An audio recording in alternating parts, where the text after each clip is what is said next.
Prezados irmãos, boa noite. Iniciamos nesse momento o Evangelho no Lar da Casa Espírita Eulália Nogueira. Vamos elevar o nosso pensamento a Deus, nosso Pai, a Jesus Cristo, nosso irmão e mestre, às falanges amigas que estão sempre nos protegendo e nos amparando, aos nossos protetores individuais, para que eles estejam conosco, derramando os fluidos de luz, de paz e de tranquilidade. Nesta noite, o Evangelho é do capítulo 10, que traz por título: Bem-aventurados os que são misericordiosos, perdoai, para que Deus vos perdoe. Bem-aventurados os que são misericordiosos, porque obterão misericórdia. Mateus, capítulo 5, versículo 7. Se perdoardes aos homens as faltas que cometeram contra vós, também vosso Pai Celestial vos perdoará os pecados. Mas, se não perdoardes aos homens quando vos têm ofendido, vosso Pai Celestial também não vos perdoará os pecados. Mateus, capítulo 6, versículo 14 e 15. Se contra vós pecou vosso irmão, ide fazer-lhe sentir a falta em particular, a sós com ele. Se vos atender, terei ganho vosso irmão. Então, aproximando-se dele, Pedro lhe disse: Senhor, quantas vezes perdoarei a meu irmão quando houver pecado contra mim? Até 7 vezes? Respondeu-lhe Jesus: Não vos digo que perdoeis até 7 vezes, mas até 70 vezes 7 vezes. Mateus, capítulo 18, versículo 15, 21 e 22. A misericórdia é o complemento da brandura, porquanto aquele que não for misericordioso não poderá ser brando e pacífico. Ela consiste no esquecimento e no perdão das ofensas. O ódio e o rancor denotam almas sem elevação, nem grandeza. O esquecimento das ofensas é próprio da alma elevada, que paira acima dos golpes que lhe possam desferir. Uma é sempre ansiosa, de sombria suscetibilidade e cheia de fel. A outra é calma, toda mansidão e caridade. Ai daquele que diz: nunca perdoarei. Este, se não for condenado pelos homens, sê-lo-á por Deus. Com que direito reclamaria ele o perdão de suas próprias faltas, se não perdoa as dos outros? Jesus nos ensina que a misericórdia não deve ter limites, quando diz que cada um perdoe o seu irmão, não 7 vezes, mas 70 vezes 7 vezes. Há, porém, 2 maneiras bem diferentes de perdoar.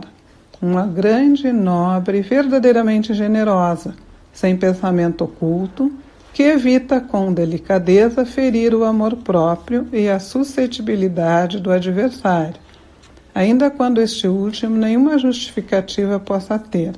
A segunda é a em que o ofendido, ou aquele que tal se julga, impõe ao outro condições humilhantes e lhe faz sentir o peso de um perdão que irrita, em vez de acalmar. Se estende a mão ao ofensor, não o faz com benevolência, mas com ostentação, a fim de poder dizer a toda a gente: vê como sou generoso? Nessas circunstâncias, é impossível uma reconciliação sincera de parte a parte. Não há aí generosidade, há apenas uma forma de satisfazer o orgulho. Em toda contenda, aquele que se mostra mais conciliador, que demonstra mais desinteresse, caridade e verdadeira grandeza da alma, granjeará sempre a simpatia das pessoas imparciais. Prezados irmãos, então, nesta noite em que estamos pedindo a Deus por nós, pelos nossos familiares, pelos nossos amigos, conhecidos, esta mensagem: perdoais para que Deus vos perdoe, é de uma grandeza muito grande, de um ensinamento que faz calar fundo a nossa alma. Porque, como o Evangelho está a colocar, existem 2 tipos de perdão: aquele que é sincero, que vem do fundo do nosso ser, do nosso coração, da nossa consciência, e aquele que vem dos lábios apenas para mostrar aos outros que nós perdoamos, que nós pensamos que sabemos perdoar.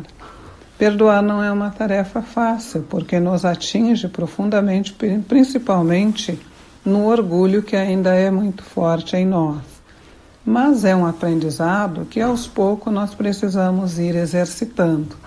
Se Cristo perdoou tantos os que o ofenderam, Ele nos deu exemplo para que ao longo das nossas encarnações nós pudéssemos também aprender a perdoar e a amar os nossos inimigos, se é que os temos. Precisamos não só perdoar, mas também orar por aqueles que nos ofendem e caluniam. Que fique essa mensagem de amor para que nós possamos conciliar a nossa vida com as nossas ofensas, que são comuns, porque assim como nós, os nossos irmãos também estão em processo evolutivo. Ora caem, ora levantam, então nós precisamos entender e aprender a perdoar. Após essa rápida reflexão, vamos continuar com os nossos pensamentos elevados e fazer as nossas rogativas. Vamos pedir por todos aqueles que sofrem, quer sejam os males do corpo físico, doenças, diversas enfermidades, quer sejam males do corpo espiritual, da mente, que os envolve. Que Deus, nosso Pai maior, derrame sobre todos eles, ou sobre alguns de nós que estejamos doentes, fluidos salutares de equilíbrio, de tranquilidade, para que nós possamos enfrentar as dificuldades, entendendo que faz parte do nosso crescimento. Vamos também rogar a Deus pelos irmãos desabrigados que nessas noites frias não têm um teto para se resguardar, outros não têm o aconchego de uma cama, roupa para vestir. Que Deus dê luz, pelo menos, para as suas almas poderem aguentar as diferentes temperaturas que nós estamos sendo envolvidos. Que os espíritos superiores possam visitar cada lar dos irmãos que estão nos assistindo, retirando todos os miasmas, todas as negatividades e colocando os fluidos de luz, de equilíbrio, de tranquilidade e de paz.